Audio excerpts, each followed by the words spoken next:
Well, Mr. Speaker, if there was a capability gap under us, it would have been found in the ATIP, the access to information request that came forward that said there were 0 documents about a capability gap. And we know that the Liberals invented this capability gap to give cover for the Prime Minister's naive election promise. And they used this fabricated gap to justify the purchase of rusted-out Australian jets. Now, the Auditor General report was perfectly clear. These used jets will not meet Canada's international military commitments.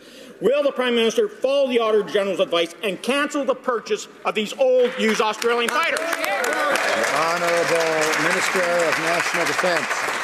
Mr. Speaker, I thank the member for his question and his passion for support of the Canadian Armed Forces, but I want to quote the Auditor General's report, and I quote, "Having a combat-capable fighter force is important to Canadian and national security and to national defence's ability to meet Canada's commitments to NORAD and to NATO, Mr. Speaker."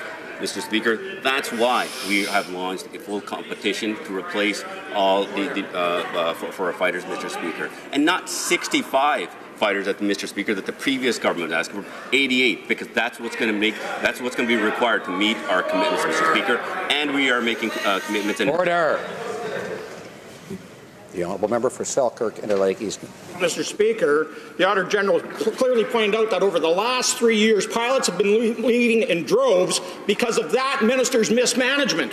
Well, Mr. Speaker, this proves that the Prime Minister and the Liberals have been playing political games with our Air Force. He is willing to spend billions on trying to upgrade jets that are falling apart instead of investing that money into a new fighter fleet.